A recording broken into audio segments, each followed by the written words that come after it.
دوسری دلیل صحیح حدیث ہے ترمذی کی عبداللہ ابن مسعود رضی اللہ تعالی عنہ جو نبی کے سفر اور حضر کے ساتھی ہیں، انہوں نے فرمایا کہ آپ صلی اللہ علیہ وسلم نے نماز کو کبھی بھی اپنے وقت سے مؤخر نہیں کیا، کبھی بھی نہیں کیا، سوائے 2 موقع پہ جو حج کے ہیں، ورنہ کبھی بھی نہیں کیا آپ صلی اللہ علیہ وسلم نے، نہ مقدم کیا نہ مؤخر کیا، ہمیشہ ہر نماز اپنے وقت پہ پڑھی ہے۔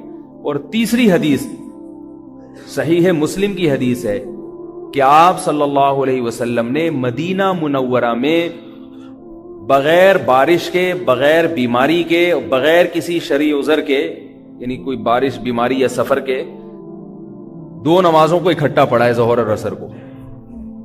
بات آ رہی ہے سمجھ میں؟ یہاں اگر ہم اس حدیث میں بھی اکٹھے کا وہی معنی لے لیں تو اس کا مطلب کیا ہوا کہ آپ سفر کے بغیر بھی 2 نمازیں جمع کر سکتے ہیں، حالانکہ اس کا کوئی بھی قائل نہیں ہے۔ تو یقیناً یہاں جمع کرنے کا کیا مطلب ہے؟ نماز اپنے اپنے وقت پہ پڑھی، مگر ظہر کو مؤخر کیا اور عصر کو مقدم کیا ہے۔ تو جیسے یہاں جمع کرنے کا جو مطلب ہے، تو امام ابو حنیفہ کے نزدیک سفر میں جہاں بھی جمع کا مسئلہ آئے گا تو وہاں جمع کرنے کا بھی وہی مطلب ہوگا۔ یہ حدیث بہت زبردست قرینہ ہے اس پر، اور عبداللہ ابن عمر رضی اللہ تعالی عنہ سے صحیح سند سے ثابت ہے کہ سفر کر رہے تھے تو آپ نے دیکھا، آپ کی زوجہ کا خط آیا کہ میں بستر مرگ پر ہوں، میری موت واقع ہونے والی، آپ جلدی آئیں۔ تو آپ جلدی گئے ہیں، سفر کیا ہے آپ نے، تو مغرب کی نماز نہیں پڑھی آپ نے، آپ کے ساتھیوں نے کہا کہ آپ مغرب پڑھیں، آپ نے اس کو مؤخر کیا، مؤخر کیا، مؤخر کیا، یہاں تک کہ راوی کا بیان ہے کہ جب بالکل شفق احمر غائب ہونے کے قریب، یعنی مغرب کا وقت قضا ہونے کے قریب ہو گیا، تو اس وقت آپ نے مغرب کی نماز کر رہے تھے، تو آپ نے دیکھا آپ کی زوجہ کا خط آیا کہ میں بستر مرگ پر ہوں، میری موت واقع ہونے والی، آپ جلدی آئیں۔ تو آپ جلدی گئے ہیں، سفر کیا ہے آپ نے، تو مغرب کی نماز نہیں پڑھی آپ نے، آپ کے ساتھیوں نے کہا کہ آپ مغرب پڑھیں، آپ نے اس کو مؤخر کیا، مؤخر کیا، مؤخر کیا، یہاں تک کہ راوی کا بیان ہے کہ جب بالکل شفق احمر غائب ہونے کے قریب، یعنی مغرب کا وقت قضا ہونے کے قریب ہو گیا، تو اس وقت آپ نے مغرب کی نماز پڑھی، تھوڑی دیر انتظار کیا اور پھر فوراً عشاء کی نماز پڑھ لی۔ تو امام حنیفہ کے نزدیک چونکہ نماز بہت بڑی عبادت ہے، اس میں احتیاط والا پہلو لازم ہے، تو جب تک اس کے خلاف 100% مضبوط دلائل جس میں تعویل ممکن ہی نہ ہو، وہ جب تک ثابت نہیں ہوں گے، تو امام صاحب فرماتے ہیں کہ سفر ہو یا حضر، آپ کو نمازیں اپنے وقت کے اندر ہی پڑھنی ہے، نماز نہ قضا کر سکنی ہے اور نہ دوسری نماز کو پہلے وقت میں پڑھنا ہے۔ لیکن چونکہ مسئلہ بہرحال اختلافی ہے، دوسرے ائمہ اس کے قائل ہیں، تو علماء نے لکھا ہے کہ شدید مجبوری میں دوسرے فقہ کو فالو کیا جا سکتا ہے۔ وہ شدید مجبوری کیا ہے کہ نماز ہی نہیں پڑھنے دے رہا ڈرائیور آپ کو، پہلے تو بس ڈرائیور جب نماز نہ پڑھنے دے اس سے تھوڑا سا پھڈے بازی بھی کریں، اسلام میں بعض موقع پہ تھوڑے بہت پھڈے بازی بھی، بولو نا بھائی، جائز۔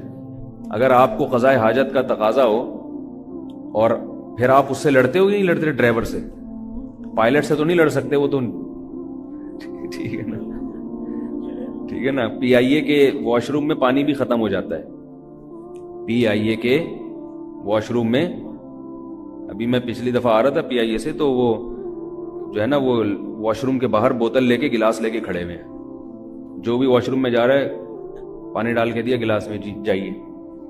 تو یہ حال ہے، اندازہ لگا ہوا۔ تو اگر کسی کو تقاضا ہو تو ڈرائیور سے لڑتے ہیں نا کہ بھائی مجھے پیشاب آ رہا ہے، روکو گاڑی، روکو گاڑی، روکو گاڑی، اس وقت کوئی یہ نہیں کہتا بس چپ کر کے بیٹھ جاؤ۔ نماز کا ٹائم گزر رہا ہوگا تو بس ڈرائیور سے کچھ بھی نہیں کہتے، ایک دفعہ پوچھ لیتے ہیں ہاں بھائی روکے گا، کہ نہیں روکے گا نہیں، چلو بعد میں قضا پڑھ لیں گے۔ ایسا نہیں ہے بھائی، نماز کے معاملے کو ہلکا نہیں سمجھے، تو حتی الامکان اس کو فورس کریں، اس کو دباؤ ڈالیں کہ ہم کلمہ گو ہیں، ہمارا ملک اسلامی ملک ہے، ہمیں نماز کے لیے روکو۔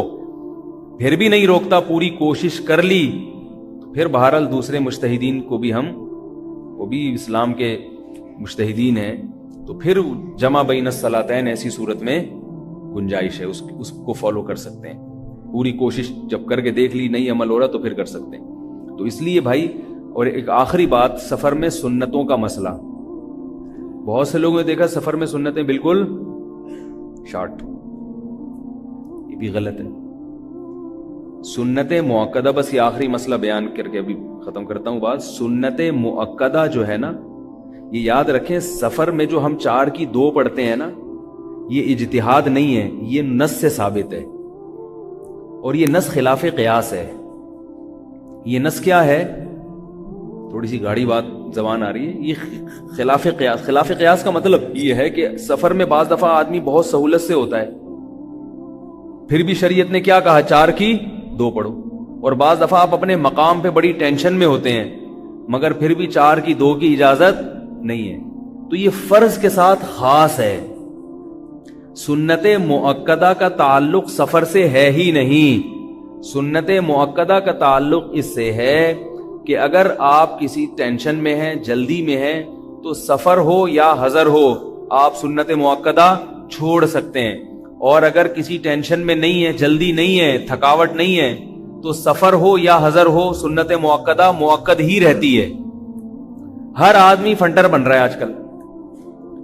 اب سفر میں آپ کہیں اسلام آباد جا رہے ہیں, آپ 15-14 دن کے لیے اسلام آباد میں آپ جائے ہوٹل میں یا کسی کے گھر میں جا کے ٹھہر گئے, آپ ایئر کنڈیشن روم میں کھانا کھایا, سو گئے, اٹھے, بالکل کوئی ٹینشن نہیں. اب آپ نے 14 دن ادھر ہی مزے سے رہنا ہے.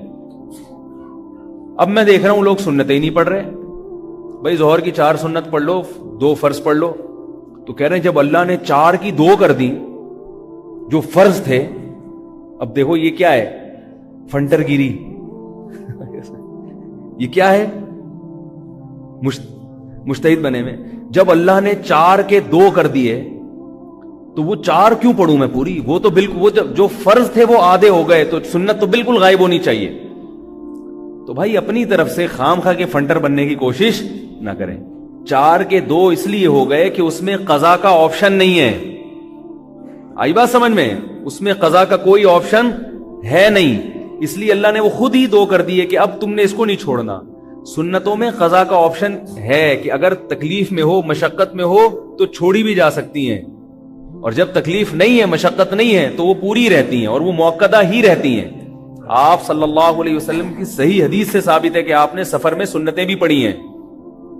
ہاں جلدی میں ہے, ڈرائیور نکل جائے گا, وہ پٹھان ڈرائیور زر زر کوا.